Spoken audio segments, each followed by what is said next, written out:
www.news.com।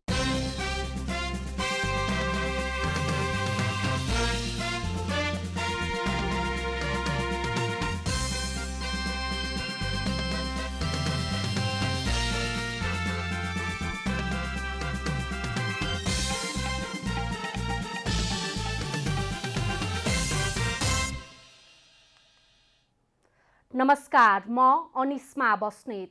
नमस्कार, म कावेरी पौडेल। राति 8 बजेको जनता समाचारमा स्वागत छ। सबैभन्दा पहिले प्रमुख समाचार। भारतीय हेपाहा प्रवृत्ति स्वीकार्य नहुने माओवादी केन्द्रका प्रवक्ता श्रेष्ठको चेतावनी। एसएसबीले ट्विन काटेकै कारण जयसिंह धामी बेपत्ता भएको दावी। सुकुम्बासी समस्या समाधान आयोग खारेज गर्ने निर्णयको राष्ट्रिय सभामा विरोध। जनताको अधिकारमाथि प्रहार गर्ने निर्णय सच्याउन एमालेको आग्रह। 20 वर्षे पुराना गाडी चलाउन नपाउने निर्णय पुनर्विचार गर्न सरकारलाई संसदीय समितिको निर्देशन। स्मार्ट लाइसेन्स छपाईमा ध्यान दिन सचेत। राष्ट्रसङ्घीय सुरक्षा परिषदको आपतकालीन बैठक बोलाउन अफगानिस्तानको भारतलाई आग्रह। शान्ति प्रक्रिया टुङ्गोमा पुर्याउने गरी बैठक राख्न अपिल। र फरक भूमिकाबाट क्रिकेटमा जोडिने पूर्व कप्तान पारस खड्काको भनाई। क्रिकेट व्यवस्थापनमा आउन चाहेको प्रतिक्रिया।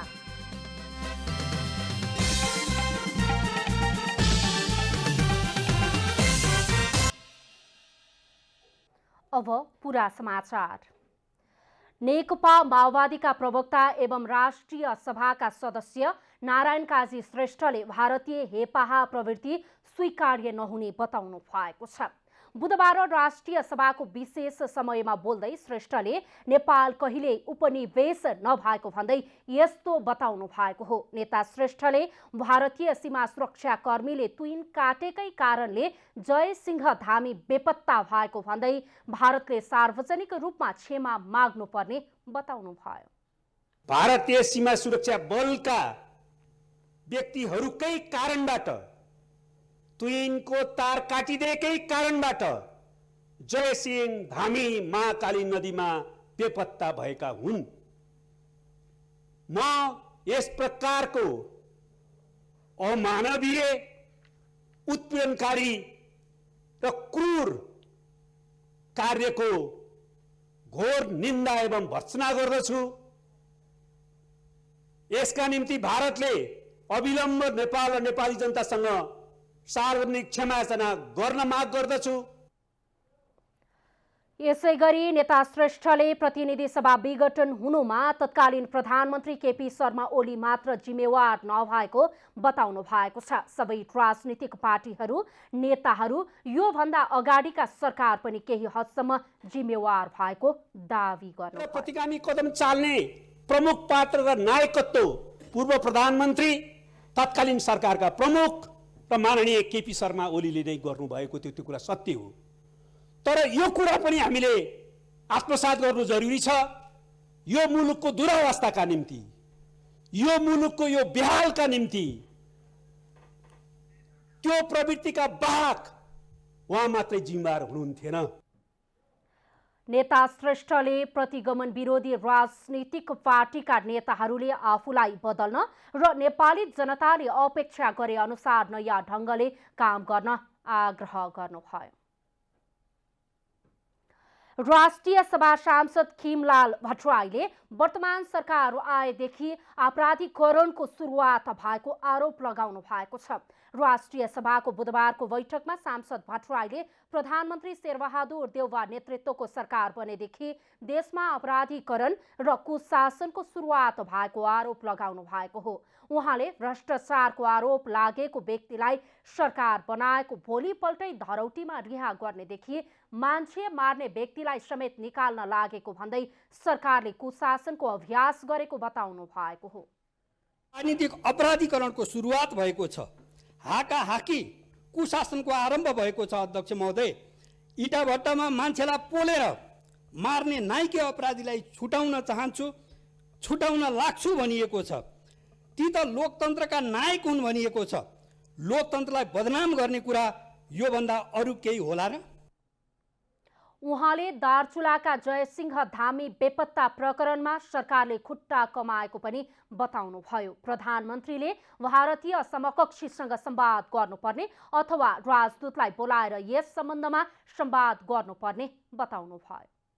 सुरक्षा बल एसएसबीका जवानले तुइनको तार काटिदिँदा दार्चुलाका जयसिंह धामी नदीमा खसेर बेपत्ता भए।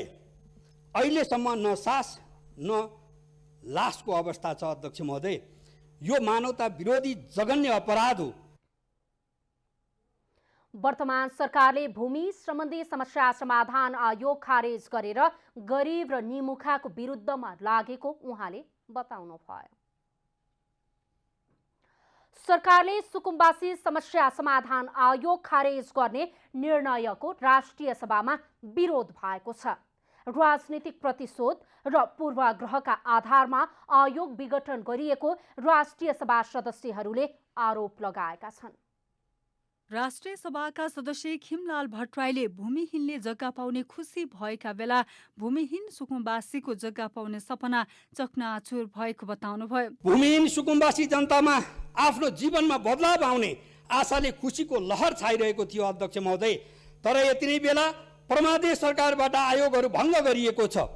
यो आयोग भङ्ग गरिएको मात्रै होइन, ती तमाम भूमिहीन सुकुम्बासी जनताको सपनालाई भङ्ग गरिएको हो। अध्यक्ष महोदय, राष्ट्रिय सभाकी सदस्य भगवती न्यौपानेले सरकारले भूमि सम्बन्धी समस्या समाधान आयोग खारेजीले गरिबलाई दुःख दिएको भन्दै धरहरा र रानी पोखरी पनि खारेज गर्न सरकारलाई चुनौती दिनुभयो। भूमिहीनलाई जग्गा उपलब्ध गराउने सपना देख्यो, कार्ययोजना अगाडि बढायो, तर आज यो परमादेशबाट बनेको सरकारले लाल पूर्जा दिएर ती सुकुम्बासीहरूलाई, ती भूमिहीनहरूलाई मुस्कान दिनुको सट्टा आज आँसु उपहार दिएको छ। यसप्रति म खेद व्यक्त गर्न चाहन्छु। संविधान अनुरूप सुकुम्बासी समस्या समाधान गर्नुपर्नेमा अझ बल्झाउने काम गरेको सांसदहरूको आरोप छ। जाजरकोट, सुर्खेत, नेपालगञ्ज, झापा, मोरङ लगायतका विभिन्न जिल्लाहरूमा केही समयभित्रै लाल पूर्जा वितरण गर्न सक्ने स्थितिसम्म चाहिँ काम पुर्याइसकेको स्थिति भन्ने कुराहरू चाहिँ आइरहेका छन्। यस्तो अवस्थामा यो एउटा संविधान अनुरूप समाधान गर्नुपर्ने कुरामा सरकारले जुन निर्णय लिएको छ, यदि यो पात्र मात्रै परिवर्तन गर्न खोजिएको हो या आयोग नै विघटन गरेर यो समस्यालाई झन् बल्झाउन खोजिएको हो, यसबारेमा चाहिँ सरकारले आफ्नो प्रष्ट धारणा संसद समस्या राख्नका लागि म विनम्र अनुरोध गर्न चाहन्छु। मंगलबार बसेको मन्त्री परिषद बैठकले भूमि सम्बन्धी समस्या समाधान आयोगलाई विघटन गर्ने निर्णय गरेको थियो। आयोगले करिब 14 महिनाको अवधिमा मुलुकका 747 पालिकाहरूसँग सम्झौता गरेको थियो। यस अवधिमा 2,47,960 दलित र सुकुम्बासीहरू 9,22,801 अव्यवस्थित बसोबासीहरूले विवरण फारम भरिसकेको आयोगको भनाइ छ। 14 महिनामा आयोगले खर्च भने 23 करोड रुपियाँ गरेको छ।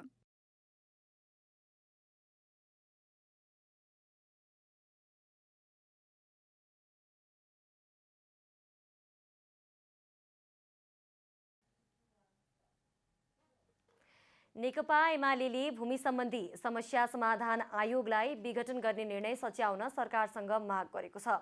एमालेका प्रवक्ता प्रदीप कुमार गिवानीले मंगलबार विज्ञप्ति जारी गर्दै आयोग विघटन गरी जनताको अपेक्षा र अधिकारमाथि प्रहार गर्ने सरकारको निर्णय अविलम्ब सच्याउन माग गर्नुभएको हो। विज्ञप्तिमा उहाँले भूमिहीन, सुकुम्बासी, दलित तथा अव्यवस्थित बसोबासीका हक र हितप्रति एमाले सधैँभरि सजग र संवेदनशील रहेको उल्लेख गर्दै भूमिहीन सुकुम्बासीका जायज माग तथा आवाज प्रति पार्टीको सधैँ ऐक्यबद्धता रहने समेत स्पष्ट पार्नु भएको छ।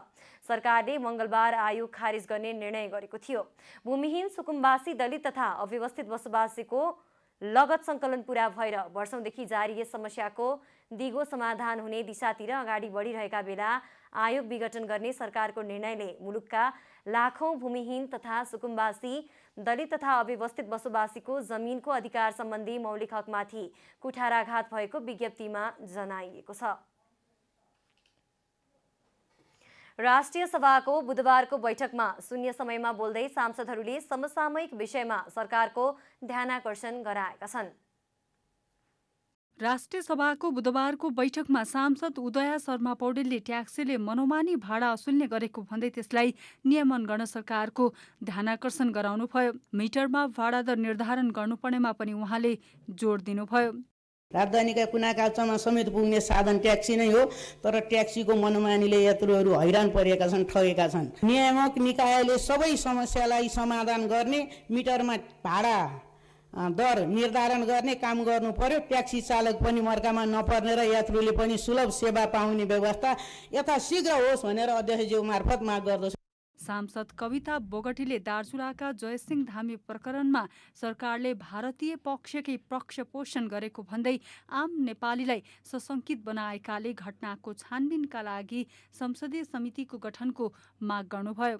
दार्चुला निवासी जयसिंह धामीको अकालमा ज्यान गएको बारेमा सरकारले उल्टै भारतीय पक्षको पक्षपोषण गर्नुले परमादेशी सरकारको रवैयाप्रति आम नेपालीलाई सशंकित र आतंकित बनाएको छ। पीडित परिवारलाई उचित राहतको उचित क्षतिपूर्तिको लागि सम्बन्धित निकायको ध्यानाकर्षण गर्दछु।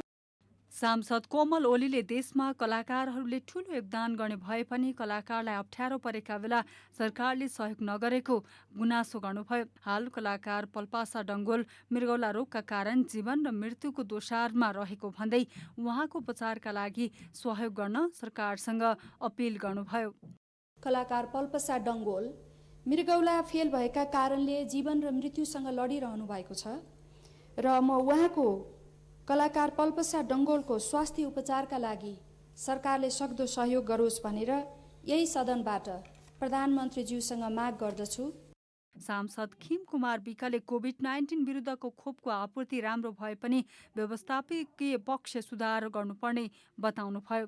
आपूर्ति प्रक्रिया राम्रै छ, तर पनि यसको व्यवस्थापकीय प्रक्रिया भने एकदमै सुधार गर्नुपर्ने देखिन्छ।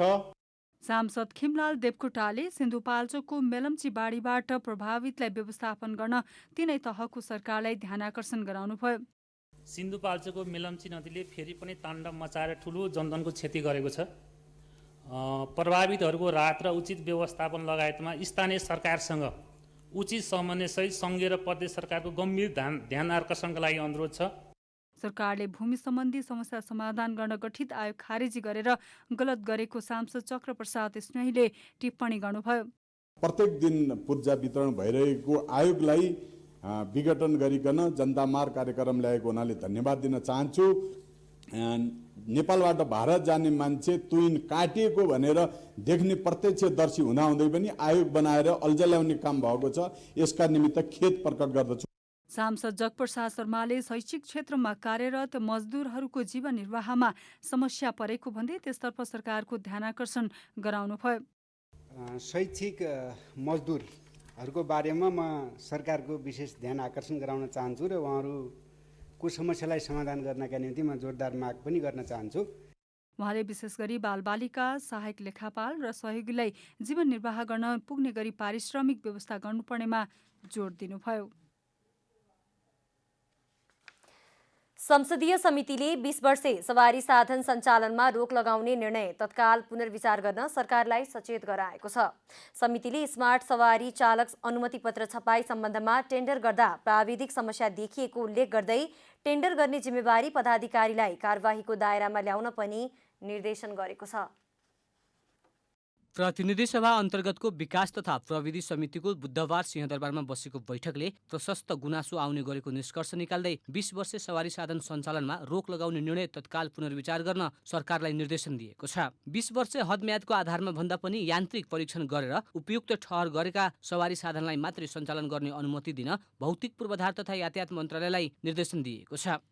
20 वर्षे सवारी साधन हटाउने भन्ने छ। सवारी छानबिनबाट प्रशस्त गुनासो आइरहेको छ। यसर्थ यस्ता सवारी साधनका चलाउन यान्त्रिक परीक्षणबाटै उपयुक्त ठहरेमा अथवा यस्ता सवारी साधन चलाउन अनुमति दिने सम्बन्धमा पुनर्विचार गर्न समिति नेपाल सरकार भौतिक पूर्वाधार तथा यातायात मन्त्रालय निर्देशन गर्छ। बैठकले स्मार्ट सवारी चालक अनुमति पत्र छपाई सम्बन्धमा टेन्डर गर्दा प्राविधिक समस्या देखिएको उल्लेख गर्दै टेन्डर गर्ने जिम्मेवार पदाधिकारीलाई कारबाहीको दायरामा ल्याउन पनि सरकारलाई निर्देशन गरेको छ। प्राविधिक पक्षको ख्याल नै नगरी छपाईका लागि टेन्डर आह्वान गरिएकाले सो घटनाको छानबिन गरी तत्काल जिम्मेवार पदाधिकारीलाई कारबाही गर्न सरकारलाई सचेत गराउनु परेको पनि सभापति खड्काले बताउनुभयो। बैठकमा समितिका सदस्यहरूले स्मार्ट सवारी चालक अनुमति पत्र व्यवस्थापनमा समेत चुकेको भन्दै सरकारको चर्को आलोचना गरेका थिए। हामीले मोटर बनाउने, गाडी बनाउने, चन्द्रमा पुग्ने, मुलुकलाई समृद्ध गर्ने बाटो त कहिले हिँड्छौँ कहिले हुन्छ। त्यो अर्काले बनाइदिएको मोटर 200% रोयल्टी तिरेर लिएर आएर त्यसमा ढुन्ड्याउने एउटा नम्बर प्लेटमा हाम्रो यत्रो ठुलो समस्या छ हाम्रो भनेपछि मेरो स्वामीजीले के भन्नुभयो, हाम्रो सिस्टममा कहिले कहीँ फल्ट चाहिँ छ। समितिका अर्का सदस्य गणेश कुमार पहाडीले सार्वजनिक सवारी साधनलाई व्यवस्थित बनाउन सरकारसँग माग गर्नुभयो। उहाँले सार्वजनिक सवारी साधन व्यवस्थित भए निजी सवारी साधन स्वतः हटेर जानेतर्फ पनि सरकारको ध्यानाकर्षण गराउनुभयो। व्यवस्थापन हुन्छ भने किन मान्छेले चाहिँ आफ्नो प्राइभेट भेहिकल युज गर्छ? त्यसो भएको हुनाले चाहिँ यी कुराहरूलाई चाहिँ जस्तो 2 पाङ्ग्रालाई हटाउने, प्राइभेट भेहिकलहरूलाई चाहिँ निरुत्साहित गर्ने, यो सन्दर्भमा चाहिँ हामीले पहिला सार्वजनिक यातायातलाई चाहिँ हामीले चाहिँ व्यवस्थित गरौँ। त्यसो भयो भने मात्र गर्न सकिन्छ भन्ने कुराहरू मैले राखेँ।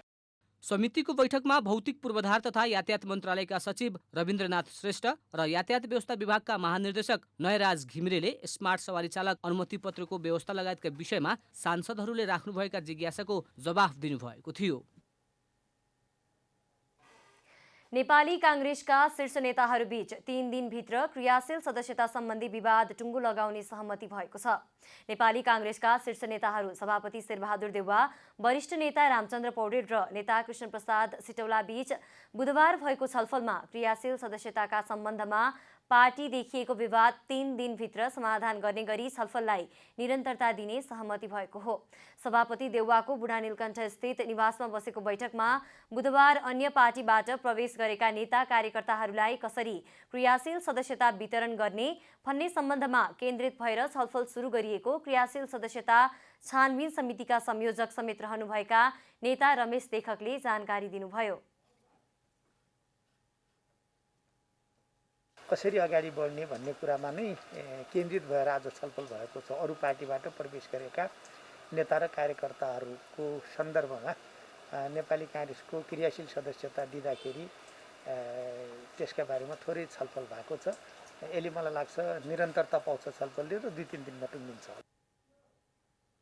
बैठकमा नेताहरूबीच आसन्न पार्टीको 14औं महाधिवेशनको कार्यतालिका पनि 2 दिनभित्र टुङ्गो लगाउने विषयमा छलफल भएको नेता लेखकले बताउनुभयो।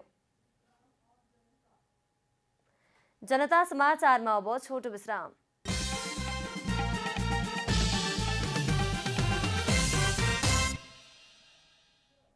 जनता समाचारमा अब थप समाचार। पछिल्लो 24 घण्टामा देशभर 4107 जनामा कोरोना भाइरस संक्रमण पुष्टि भएको छ। स्वास्थ्य तथा जनसङ्ख्या मन्त्रालयका अनुसार पछिल्लो 24 घण्टामा 11354 पीसीआर परीक्षण गर्दा 2975 जनामा संक्रमण देखिएको छ भने एन्टिजेन विधिबाट 4944 मा परीक्षण गर्दा 1132 मा संक्रमण पुष्टि भएको छ। कुल 16298 जनाको परीक्षण गर्दा 4107 जना संक्रमित थपिएको स्वास्थ्य मन्त्रालयले जनाएको छ। यसैगरी थप 35 जनाको कोरोना संक्रमणका कारण मृत्यु भएको मन्त्रालयले जनाएको छ। यस्तै 1535 जना संक्रमण मुक्त भएका छन्। पछिल्लो 24 घण्टामा काठमाडौँ उपत्यकामा 1279 जना कोरोना संक्रमित थपिएका छन्, जसमध्ये काठमाडौँ जिल्लामा 908, ललितपुरमा 165 र भक्तपुरमा 206 जना रहेको तथ्याङ्क छ। कोरोना संक्रमण रोकथामका लागि काठमाडौँ उपत्यकामा जारी निषेधाज्ञालाई थप 1 साता लम्ब्याइएको छ। यसैबीच जिल्ला प्रशासन कार्यालय काठमाडौँले सभा, सम्मेलन, धरना, जुलुस, गोष्ठी, र्याली जस्ता गतिविधि नगर्न आग्रह गरेको छ। तर त्यसलाई अटेर गर्दै सभा, सम्मेलन, धरना, जुलुस, गोष्ठी, र्याली जस्ता गतिविधि भने रोकिएका छैनन्। काठमाडौँ उपत्यकाका 3 जिल्ला प्रशासनको संयुक्त बैठकले साउन 27 गतेसम्म निषेधाज्ञा थप्ने निर्णय गरेको हो। सार्वजनिक स्थानमा मास्क नलगाउनेलाई जरिवाना गर्ने र भिडभाड गर्नेलाई कानुनी कारबाही गर्ने निर्णय गरेको छ। यसैबीच जिल्ला प्रशासन कार्यालय काठमाडौँले सभा, सम्मेलन, धरना, जुलुस, गोष्ठी, र्याली जस्ता गतिविधि नगर्न आग्रह गरेको छ। तर त्यसलाई अटेर गर्दै धरनाको कार्यक्रम भए।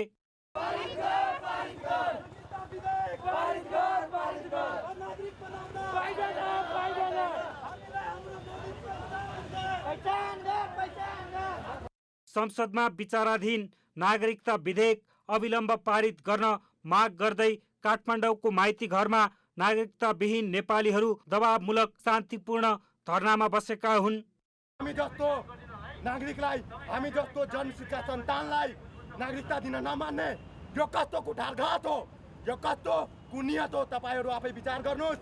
जुन सीतालाई हामीले हाम्रो देशको गहना मान्छौँ, जुन सीता नेपालमा जन्मेको भनेर हामीहरूले हरेक प्रचारबाजी गर्छौँ, गर्व गर्छौँ, त्यही सीताको सन्तानलाई उही सीताको नामबाट नागरिकता दिन हामी मानिरहेका छैनौँ। यो संसदले मानिरहेको छैन। संसदले नमानेको अर्थमा यो देशले मानिरहेको छैन। प्रदर्शनमा सहभागीहरूले संविधानको धारा 11 को उपधारा 3 र 5 को छिटो कार्यान्वयन गर्न माग गरेका छन्। यस्तै विगतका दिनमा नागरिकता नपाएर गुमाएको सेवा सुविधाको क्षतिपूर्ति दिनुपर्ने पनि उनीहरूको माग छ।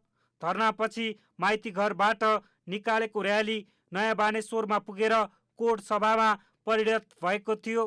100 लाख जनतालाई नागरिकता विहीन बनाएर एउटा नस्लवादीय एउटा देखाएको छ, ऊ आफ्नो नस्लवादीय जुन विचार देखाएको छ त्यसको हामी घोर भर्त्सना गर्दछौँ।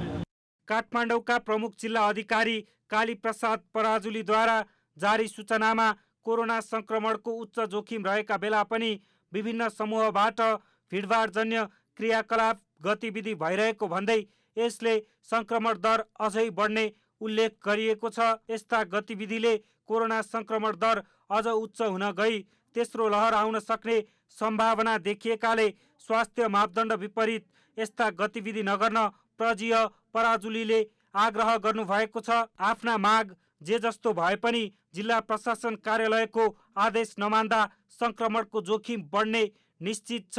यसतर्फ बेलैमा सबै सचेत हुनु जरुरी छ। क्यामेरामा जयराज थपलियाका साथ अभिषेक सापकोटा, काठमाडौँ।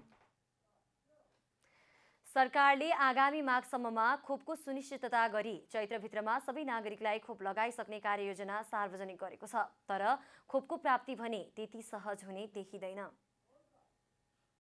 सरकारले अबका दिनमा करिब 4 करोड 25 लाख खोप प्राप्तिको कार्ययोजना बनाएको छ, जस अन्तर्गत असोजसम्म 70 लाख खोप खरिद गर्ने बताएको छ। कोभ्याक्स सुविधा अन्तर्गत अनुदानमा चीन सरकारले दिने 16 लाख भेरोसिल साउनको अन्तिम साताभित्र र जापान सरकारले अनुदानमा दिने एस्ट्रोजेनेकाको 16 लाख डोज भदौको पहिलो साता नेपाल आइपुग्ने मन्त्रालयले जनाएको छ। त्यसबाहेक सरकारले कोभ्याक्स सुविधा भन्दा भिन्न बाटो भएर भेरोसिल 60 लाख चीनबाट खरिद गरेर र भुक्तानी भएर भारतबाट आउन बाँकी रहेको 10 लाख कोभिसिल्ड खोप भदौको अन्तिम साताभित्र आउने प्रक्षेपण गरेको छ। यद्यपि भारत पहिले आफ्नो देशमा लगाएर मात्रै अन्य देशलाई खोप दिने रणनीतिमा भएका कारण भारतबाट 10 लाख खोप आउनेमा भने अन्योलता छ। पहिलो मात्रा लगाएर दोस्रो मात्रा लगाउन बाँकी नागरिकलाई कोभिसिल्ड नआए पनि जापानबाट आउने एस्ट्रोजेनेका लगाउने गरी आन्तरिक तयारीमा मन्त्रालय जुटेको छ। सरकारले असोजदेखि माघसम्ममा प्राप्त गर्ने लक्ष्य लिएको 3 करोड 23 लाख खोपमध्ये करिब 2 करोड 63 लाख खोपको लागि कोभ्याक्स योजनामा भर पर्नुपर्ने देखिन्छ। कोभ्याक्स सुविधा अन्तर्गत अनुदानमा आगामी माघसम्ममा करिब 1 करोड 13 लाख र लागत सहभागितामा 1 करोड 50 लाख खरिद गर्ने योजनामा सरकार छ। कोभ्याक्स अन्तर्गत 40 लाख मोडर्ना खोप खरिदका लागि रकम भुक्तानी समेत सरकारले गरिसकेको छ। यद्यपि बाँकी खोपको प्राप्ति भने सहज देखिँदैन। सरकारको कार्ययोजनामा बालबालिकालाई लक्षित गरी माघसम्ममा प्राप्त गर्ने भनिएको 60 लाख फाइजर खोप समेत अटाएको छ, जुन सोझै अन्तर्राष्ट्रिय कम्पनीसँग किन्ने सरकारको योजना हो। यसो त सरकारले खरिद गर्ने भनिएको फाइजर खोपको भण्डारणको क्षमता तत्काल नेपालसँग छैन। तर बालबालिकाका लागि भने फाइजर खोप बाहेकको विकल्प अन्तर्राष्ट्रिय बजारमा उपलब्ध पनि छैन। तर कोभ्याक्स सुविधाको भर नपरेर विदेशी खोप कम्पनीबाट सोझै खोप पाउने अवस्था नेपालको देखिँदैन। यसअघि पनि सरकारले जोन्सन एन्ड जोन्सनसँग 2 महिनाभित्र खोप उपलब्ध गराउने गरी खरिद गर्ने योजना बनाएकोमा कम्पनीले कम्तीमा 3 महिना लाग्ने जवाब फर्काएको थियो। कोभ्याक्स सुविधाको लागत सहभागितामा सहभागी नभई भेरोसिल खोप उपलब्ध गराइरहेको चिनिया खोप कम्पनीबाट खोप खरिद गर्दा छिटो आइपुग्ने सम्भावना पनि छ, तर दुवै विकल्पबाट खोप प्राप्तिको सम्भावना उस्तै देखिन्छ। त्यसमाथि कतिपय राष्ट्रले भेरोसिल खोपलाई मान्यता नदिएका कारण विदेश जाने दिन गुरेर बसेका नेपालीहरूलाई भेरोसिल लगाउँदा समस्या पर्न सक्ने बाध्यता समेत सरकार सामु छ। क्यामेरामा जयराज थपलियाका साथ विकास पौडेल, काठमाडौँ। सरकारले आफ्नो दायित्व वहनमा आलटाल गरेपछि बिमा कम्पनीहरूले कोरोनाको दाबी भुक्तानी रोकेका छन्। पहिलो लहरको कोरोना ताका 1 हप्ताभित्रै भुक्तानी दिने भनिएको बिमा रकम तेस्रो लहरका संक्रमित थपिँदै जाँदा समेत पुरानाले अझै भुक्तानी पाएका छैनन्। सरकारले दीर्घकालीन सोच नराखी हौसिएर ल्याएको कोरोना बिमा योजना बिमा कम्पनीको नियामक निकाय बिमा समितिलाई अहिले निल्नु न ओकल्नु भएको छ। गत साल कोरोना पहिलो लहर सुरु भएसँगै सरकारले कोरोना बिमा निर्देशिका जारी गर्दै कोरोना बिमाको निश्चित रकम समिति र बिमा कम्पनीहरूले गर्ने र बाँकी दाबी भुक्तानीको दायित्व आफैले बेहोर्ने गरी योजना अघि सारेको थियो। तर कोरोना संक्रमितको संख्यामा अत्यधिक वृद्धि भई दाबी भुक्तानीमा चाप परेपछि बिमा कम्पनीहरूले रकम भुक्तानी दिन नसक्ने भए। केही कम्पनीहरूले भुक्तानी त दिए, तर भुक्तानी रकम पाउन संक्रमित बिरामीहरूले निकै लामो प्रतीक्षा गर्नु पर्यो, जसले बिमा प्रति नै वितृष्णा समेत पैदा गरायो। पाएको छैन। मलाई कोरोना भएको 1 वर्षभन्दा पनि धेरै भइसक्यो। अनि अब यस्तो बेला भइसक्यो कि 1 वर्ष एकचोटि त कोरोना लागिसक्यो, अर्कोचोटि पनि लाग्ने बेला भइसक्यो, तर पनि अहिलेसम्म पहिलाकै पैसा पाएको छैन। अनि त्यसको लागि अब सरकारवालालाई ध्यान पुगोस् भनेर म भन्न चाहन्छु। विभिन्न झन्झटयुक्त प्रक्रिया र तारन्तारको सोधखोज पछि पनि बिमा कम्पनीहरूले व्यवस्था गरेपछि कतिपयले त बिमाको रकम पाउने आश समेत मारिसकेका छन्। शास्ति त धेरै नै भोग्नु पर्यो। हामीले बारम्बार फोन गर्नु पर्यो हैन। त्यहाँ अब बिमा कम्पनीमा फोन गरे आज गऱ्यौँ, भोलि भन्छ, भोलि गऱ्यो, पर्सि भन्छ, यसरी तारे यत्रो दिनसम्म पनि अब गरेको 1 वर्ष भइसक्यो हैन। अब हुन्छ भन्दै समयमै यो कोरोनाको बिमा दिन नसक्ने भए सरकारले यस्तो कार्यक्रम किन ल्यायो हैन। यदि अब हैन दिने नै हो भने टाइममा दिनु पर्यो। यता बिमा समितिले भने महामारीमा कुनै पनि देशमा बिमा नहुने गरेको तर सुझबुझ नगरी ल्याएको भए पनि यो दायित्वबाट पन्छिन नमिल्ने र ढिलो चाँडो भुक्तानी हुने आश्वासन दिएको छ। पैसा अलिकति ढिलो भए पनि पैसा चाहिने आउँछ, किनभने अब सरकारको दायित्वको विषय पनि हो, नागरिकलाई दिनुपर्ने पैसा हो। त्यस कारणले त्यो पैसा आउँछ भनेर हामीले कुरेर बस्या हो। अब यो बिचमा चाहिने अब कहिले चाहिने राजनीतिक परिवर्तन भयो, कहिले मन्त्रीजीहरूको परिवर्तन भयो, सचिवको परिवर्तन भयो, अलिकति चाहिने टाइम लागेको हो। 2077 वैशाख दोस्रो सातादेखि सुरु भएको कोरोना बिमाको 2078 असार मसान्तमा म्याद समाप्त भएको छ। 1 वर्षको अवधिमा कुल 13 अर्ब 14 करोड 17,31,600 रुपैयाँ बराबरको 1,37,754 वटा कोरोना बिमा दाबी परेको छ। कुल दाबीमा हालसम्म 4 अर्ब 78 करोड 81,71,600 रुपैयाँ भुक्तानी वितरण भइसकेको छ। अझै 9 अर्ब 62 करोड 6,03,000 रुपैयाँ बक्यौता तिर्न बाँकी छ। यसका लागि समितिले अर्थ मन्त्रालयमा ताकेता गरिराखेको छ। हामीले दिनुपर्ने पैसा निर्देशिका बमोजिम हाम्रो दायित्व तोकिएको सरकारले तोकिदिएको पैसा चाहिँ भुक्तानी भइसक्यो। कम्पनीहरूले चाहिँ दायित्व भुक्तानी गर्न त अब उनीहरूको आफ्नो कोषमा भएको पैसा दिइसके, आफ्नो थप कोषबाट पनि अब उनीहरूको आफ्नै पैसाबाट पनि भुक्तानी गरिसके। त्यस कारणले अब यो अब निर्देशिका बमोजिम नेपाल सरकारले दिनुपर्ने निकासा रकम चाहिने बिमितहरूलाई भुक्तानी गर्नको लागि उपलब्ध गराइदिनुहोस् भनेर चाहिँ हामीले हिजो पनि पठाएका छौँ। कोरोना बिमा लेख सुरु भएपछि अर्थ मन्त्रालयमा 3 जना मन्त्रीहरू आइसकेका छन्। तर बजेटमा नै अनुदान छुट्याएर गरिएको कोरोना बिमा दाबी भुक्तानीको दायित्व वहन गर्न भने अर्थ मन्त्रालयले आलटाल गरिरहेको छ। क्यामेरामा साजन थापा र शैलेन्द्र गोविन्द अमात्यका साथ रूपा घिमिरे, काठमाडौँ।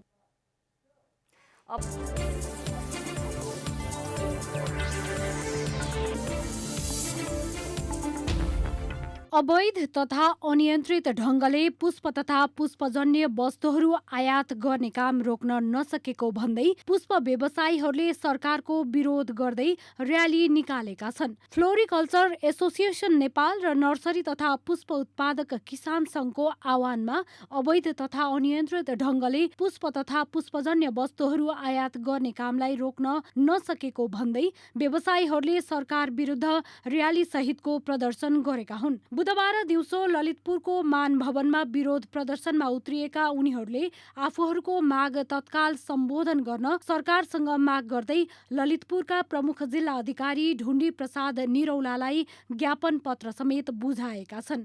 ज्ञापन पत्रमा अवैध ढङ्गले कर छली गरेर नेपालमा पुष्प तथा पुष्पजन्य वस्तुहरू आयात गर्नेहरूमाथि कडा कारबाही गर्न पनि सरकारसँग माग गरिएको एसोसिएसनका अध्यक्ष कुमार कसजु श्रेष्ठले जानकारी दिनुभयो। नेपाली पुष्प उत्पादनलाई निरुत्साहित गरी नेपाल राज्यलाई कर छली गर्दै आयात हुने फुलको भुक्तानी प्रणालीको समेत गहिरो अनुसन्धान गरी उक्त व्यापारीहरूलाई कारबाही गर्न ध्यान आकर्षण गराउन चाहन्छौँ। स्वदेशी पुष्प व्यवसायको विकास र प्रवर्धनका लागि ठोस योजना ल्याउन नसकेको भारत लगायतका मुलुकबाट आयातित अवैध पुष्प व्यापारलाई नियन्त्रण गर्न सरकारले नसकेकोमा पुष्प व्यवसायीहरूको आक्रोश छ। पुष्प व्यवसायमा नेपाल आत्मनिर्भर हुन सक्ने अवस्था हुँदाहुँदै पनि सरकारले त्यस खालको वातावरण बनाउने काम नगरेको व्यवसायीहरूको आरोप छ। ठमेल पर्यटन विकास परिषदका उपाध्यक्ष भवि शर्माले विदेशबाट आउने पर्यटकहरूले क्वारेन्टाइनमा बस्न आवश्यक नरहेको बताउनु भएको छ। उहाँले विदेशबाट आउने पर्यटकहरूको कोरोना परीक्षण पनि गरेको हुने र भ्याक्सिन पनि लगाएको हुनाले क्वारेन्टाइनमा बस्न आवश्यक नरहेको बताउनु भएको हो। त्यस्तै उहाँले ठमेलमा अधिकांश घरधनी र व्यवसायीहरूले कोरोना विरुद्धको भ्याक्सिन लगाइसकेको बताउनुभयो। 10,000 कोरोना विरुद्धको भ्याक्सिन लगाएर ठमेल क्षेत्रको ठमेल टुरिज्म डेभलपमेन्ट काउन्सिलको एउटै भ्याक्सिन सेन्टर बनाएर भ्याक्सिन लगाउने सङ्घ संस्था अर्को कुनै नरहेको पनि उहाँको भनाइ छ। स्वास्थ्य सम्बन्धी प्रोटोकलहरूलाई हामीले अपनाउँदै जति भ्याक्सिनेटर व्यवसायीहरू हुनुहुन्छ, जति भ्याक्सिनेटर कर्मचारीहरू हुनुहुन्छ, तिनीहरूले चाहिँ अब आफ्ना व्यवसायहरूलाई सुचारू गर्नुपर्छ र सुचारू गर्ने वातावरण चाहिँ राज्यले सिर्जना गरिदिनुपर्छ भनेर अहिले हामीले यो कुराहरू उठाइसकेका छौँ। र अहिले जुन क्वारेन्टाइनका कुराहरू गरिएको छ, किनभने विदेशबाट आउँदाखेरि विदेशी पर्यटकहरूले भ्याक्सिन पनि लगाएर आउनु भएको छ र नेपालमा आउनुभन्दा अगाडि 48 घण्टा 72 घण्टाको PCR नेगेटिभ पनि लिएर आउनु भएको छ भने उहाँहरूलाई लिएर चाहिँ यहाँ क्वारेन्टाइनमा राख्नुको कुनै पनि अर्थ छैन। कोरोनाको कारणले गर्दा व्यापार व्यवसाय ठप्प भएपछि कतिपय व्यवसायीहरूले आत्महत्या र कतिपय मानसिक रोगी बनेको समेत उहाँले उल्लेख गर्नुभयो। साथै कतिपय व्यवसायीको जीवनस्तर 100बाट 10% तिर गइरहेको उपाध्यक्ष शर्माको भनाइ छ। पर्यटकहरू आउँदाखेरि पनि त्यो गाडीदेखि उहाँहरूलाई बोकेर चाहिँ होटलसम्म ल्याउने र होटलबाट चाहिँ पदयात्रासम्म पुर्याउने, साइट सिनदेखि लिएर सबै ठाउँमा जाने ठाउँमा चाहिँ उहाँहरूले हामी भ्याक्सिनेटेड हो, हामी सुरक्षित छौँ र तपाईँहरू नडराइकन चाहिँ घुम्न सक्नुहुन्छ भन्ने खालको सन्देश दिनुपर्छ भनेर अहिले हामी त्यो अभियान सुरु गर्दैछौँ र राज्यलाई त्यो वातावरण सिर्जना गर्नको लागि चाहिँ हामीले त्यो आह्वान गरेका छौँ र छिटो नै यो कुराहरू कार्यान्वयन गर्नुपर्छ। पर्यटकलाई आह्वान गर्दा सरकारले पनि नेपालमा पर्यटन व्यवसाय र कर्मचारीहरू कोरोना खोप लगाइसकेको र सबै सुरक्षित हुनुहुनेछ भन्ने सन्देश दिएर पर्यटक आह्वान गर्न आग्रह गर्नुभयो।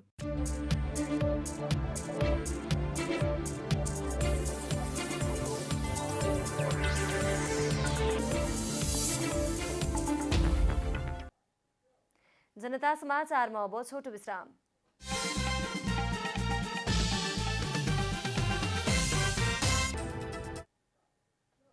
अब खेलकुद समाचार।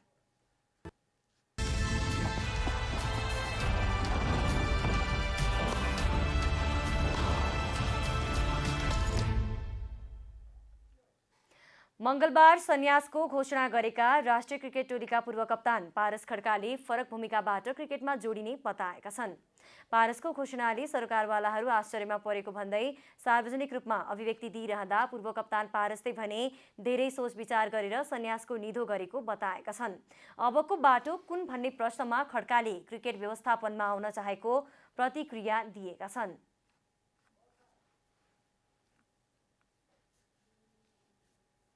आई जस्ट फेल्ट कि यो राइट समय हो। टिमको लागि पनि यङ टिम छ, त्यसमा भनौँ न हामीसँग ओडिआई साइकलको पनि लगभग 2 वर्ष बाँकी छ। यो 2 वर्षको साइकल पिरियड चाहिँ मलाई लाग्छ राम्रो टाइम पिरियड हो टिमलाई ग्रुम गरेर अगाडि बढ्नको लागि। र मेरो भूमिका भनेको सायद अब डिफ्रेन्ट तरिकाले हुनसक्छ। क्रिकेट टिमको खेलाडीहरूसँग पहिलेदेखि नै भनौँ न अब चिनजान छ। अब अहिले पनि मलाई लाग्ने क्रिकेटिङ इनपुट्स म जुनै पनि बेला उहाँहरूलाई दिन नै सक्छु। नयाँ पुस्ता अहिले राष्ट्रिय टोलीमा आएको र उनीहरूको सम्भावना धेरै भएको भन्दै खड्काले व्यक्तिभन्दा पनि टिमको प्रदर्शनले अर्थ राख्ने बताउनुभयो। अहिलेको प्लेयर्सहरूसँग एक्सपोजर बढी छ, ट्यालेन्ट पनि I think it's of there, but अलिकति क्यारेक्टरमा चाहिँ we have to develop characters. त्यो स्ट्रङ क्यारेक्टर्सहरू हामीले टिमलाई एउटा सिस्टमबाट डेभलप गरेर उहाँहरूलाई पुस गर्ने हो भने आई थिङ्क रिजल्ट्स ल्याउन किन सजिलो हुनेछ, किन भन्दाखेरि हाम्रो एजमा भन्दा अहिलेको एजको क्रिकेटर्सहरूको धेरै भनौँ न इन्फर्मेसन र एक्सेस भएको भएर पोटेन्सियल धेरै छ कि उहाँले धेरै राम्रो गर्न सक्ने। सन्यासको घोषणा गरेका पूर्व कप्तान पारसले केही समयमै क्रिकेट एकाडेमीको सुरुवात गरेर देशभर लैजाने योजनामा आफू रहेको बताएका छन्। अब मौसम समाचार।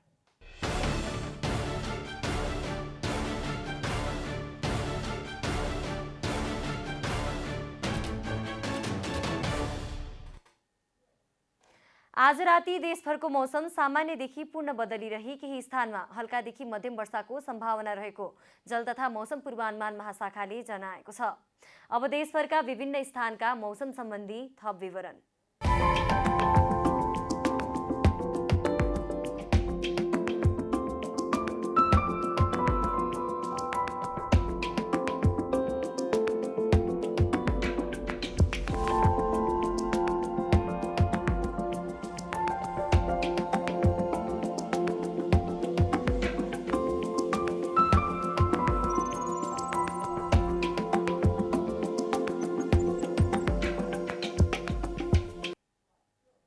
अन्त्यमा आजको डायरी। नेकपा माओवादीका प्रवक्ता एवं राष्ट्रिय सभाका सदस्य नारायण काजी श्रेष्ठले भारतीय हेपाहा प्रवृत्ति स्वीकार्य नहुने बताउनु भएको छ। आज राष्ट्रिय सभाको विशेष समयमा बोल्दै श्रेष्ठले नेपाल कहिले उपनिवेश नभएको भन्दै यस्तो बताउनु भएको हो। नेता श्रेष्ठले भारतीय सीमा सुरक्षा कर्मीले तुइन काटेकै कारणले जयसिंह धामी बेपत्ता भएको भन्दै भारतले सार्वजनिक रूपमा क्षमा माग्नुपर्ने बताउनुभयो। नेकपा एमालेले भूमि सम्बन्धी समस्या समाधान आयोगलाई विघटन गर्ने निर्णय सच्याउन सरकारसँग माग गरेको छ। एमाले प्रवक्ता प्रदीप कुमार गेवालीले विज्ञप्ति जारी गर्दै आयोग विघटन गरी जनताको अपेक्षा र अधिकारमाथि प्रहार गर्ने सरकारको निर्णय अविलम्ब सच्याउन माग गर्नु भएको हो। भूमिहीन सुकुम्बासीका जायज माग तथा आवाजप्रति पार्टीको सधैँ ऐक्यबद्धता रहने समेत उहाँले स्पष्ट पार्नु भएको छ। सरकारले मंगलबार आयोग खारेज गर्ने निर्णय गरेको थियो। पछिल्लो 24 घण्टामा देशभर 4107 जनामा कोरोना संक्रमण पुष्टि भएको छ। यसैगरी थप 35 जनाको कोरोना संक्रमणका कारण मृत्यु भएको मन्त्रालयले जनाएको छ। यस्तै 1535 जना संक्रमण मुक्त भएका छन्। पछिल्लो 24 घण्टामा काठमाडौँ उपत्यकामा 1279 जना कोरोना संक्रमित थपिएका छन्, जसमध्ये काठमाडौँ जिल्लामा 908, ललितपुरमा 165 र भक्तपुरमा 206 जना रहेका छन्। अफगानिस्तानले भारतसँग संयुक्त राष्ट्रसङ्घीय सुरक्षा परिषदको आपतकालीन बैठक बोलाउन आग्रह गरेको छ। अफगानिस्तानमा तालिबानले आक्रमण बढाइरहेका बेला विदेश मन्त्री मोहम्मद हनिफले भारतीय समकक्षी एवं जयशंकरलाई टेलिफोन गरी सुरक्षा परिषदको आपतकालीन सत्र आयोजना गर्न आग्रह गर्नुभएको भारतीय सञ्चार माध्यमले जनाएको छ। मंगलबार सन्यासको घोषणा गरेका राष्ट्रिय क्रिकेट टोलीका पूर्व कप्तान पारस खड्काले फरक भूमिकाबाट क्रिकेटमा जोडिने बताएका छन्। पारसको घोषणाले सरकारवालाहरू आश्चर्यमा परेको भन्दै सार्वजनिक रूपमा अभिव्यक्ति दिइरहँदा पूर्व कप्तान पारसले भने धेरै सोच विचार गरेर सन्यासको निधो गरेको बताएका छन्। अबको बाटो कुन भन्ने प्रश्नमा खड्काले क्रिकेट व्यवस्थापनमा आउन चाहेको प्रतिक्रिया दिएका छन्।